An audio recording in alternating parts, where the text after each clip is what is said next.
नई किराएदारनी। एक काम करना नहीं आता तुम्हें? सारे घर में धूल हो रही है, कभी सफाई भी कर लिया करो। यहाँ पूरा दिन लगकर दोनों बाप बेटे का काम करो, साथ में ताने भी सुनो। जब मैं बोलती हूँ कि ऊपर वाले पोर्शन में किराएदार रख लो, अरे सफाई भी रहेगी, पैसे भी आएंगे, तब तो किसी को मेरी बात सुनी नहीं होती। हो गया टैप रिकॉर्डर शुरू। ये कहते हुए राज घर से बाहर निकल जाता है, जिसके बाद शिविन अपने कमरे से निकलकर नेहा के पास आता है। क्या यार मम्मी, कितनी बार बोला है टाइम से उठा दिया करो, हो गया ना मैं कॉलेज के लिए लेट। दुनिया की सारे गधे घोड़े बेचकर तो तू सोता है, पता भी चलता है तुझे कि मैं कितनी बार उठाने आती हूँ। बस दोनों बाप बेटों को घर से निकलते हुए लेट होने की फिक्र है, वापस आते हुए कितना भी लेट हो जाए कोई फिक्र नहीं। ओहो मम्मी, ओवर एक्टिंग मत किया करो। माँ की बातें अब ओवर एक्टिंग ही तो लगेगी ना, मेरी तो कोई फीलिंग्स ही नहीं है, क्या करूं, मर जाऊं क्या मैं? ओफो मम्मी, जा रहा हूं मैं, बाय।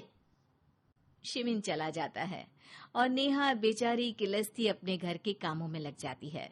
इसी तरह चलती है नेहा की जिंदगी, जिसमें उसके ज्यादा बोलने वाली आदत की वजह से उसका पति और बेटा उसकी फीलिंग्स की कदर किए बिना हमेशा उससे दूर भागते रहते हैं। पूरा दिन घर में अकेले रहो और जब पति या बेटे से बात करने जाओ तो उनके नखरे अलग। अब मुझे ही कोई अच्छा किराएदार ढूंढना पड़ेगा। इसी के साथ नेहा किराएदार की खोज शुरू कर देती है, जिसके कुछ महीनों बाद दूसरे शहर से यहाँ पढ़ने के लिए आई निम्मी घर ढूंढते हुए नेहा के पास आती है और वो उसे किराए पर रख लेती है। अगली सुबह हमेशा की तरह राज और शिविन अपनी जल्दी में होते हैं कि निम्मी वहां आ जाती है। दीदी, थोड़ी चीनी मिलेगी, वो कल ना राशन लाने का समय ही नहीं मिला। निम्मी को देखते ही दोनों बाप बेटे की जल्दी वहीं खत्म हो जाती है और वो निम्मी को इम्प्रेस करने की रेस में भागने लगते हैं। अरे मम्मी को क्यों परेशान करना, मैं हूं ना। अरे तूने आज तक अभी किचन की शक्ल भी देखी है? रुको मैं लेकर आता हूँ। चीनी का डिब्बा कौन सा है और कहाँ रखा है वो तो पता नहीं है दोनों को, फिर चीनी के अपने मुंह से निकलने जा रहे हो किचन में। अरे मैं तो बस तुम्हारी मदद करने के लिए बोल रहा था। है क्या मदद? और वो भी तुम करोगे? सच में? अरे कोई तो सच बताओ, सुबह सुबह दोनों बाप बेटे कोई सूखा नशा करके तो नहीं आ गए ना? अरे कैसी बेकार की बातें करती हो मम्मी। अरे जब कौवा अचानक हंस की चाल चलने लगेगा तो शक होना तो लाजमी है ना। घर का ऐसा माहौल देख निम्मी वहां से जाने ही लगती है कि राज उसे रोक लेता है। अरे आपने चीनी तो ली ही नहीं?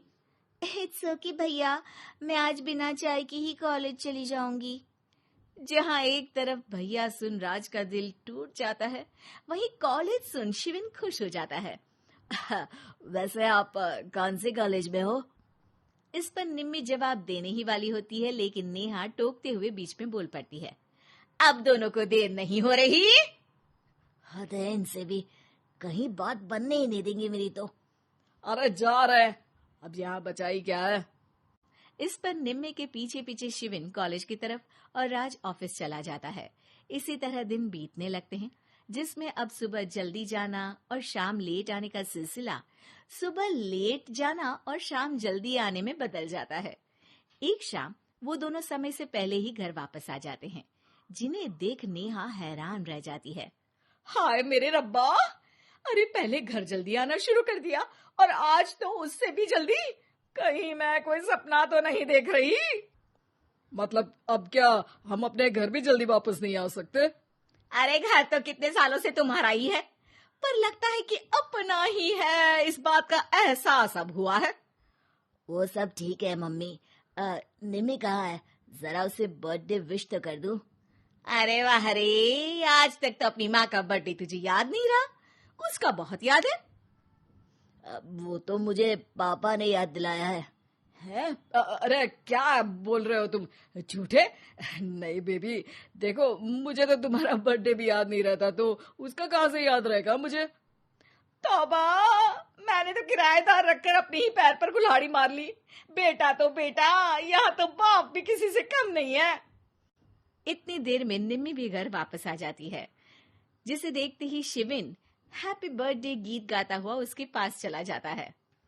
हैप्पी बर्थडे निम्मी। बताओ आज क्या चाहिए तुम्हें? हाँ हाँ, मांग लो ना इसकी जान। अरे नहीं नहीं, मुझे कुछ नहीं चाहिए, बल्कि मैं तो आज आप लोगों को कुछ देने आई हूँ। क्या क्या देने आई हो? निम्मी अपनी बैग में से मिठाई का डिब्बा और शादी का कार्ड निकालती है। ये मेरी शादी का कार्ड और मिठाई।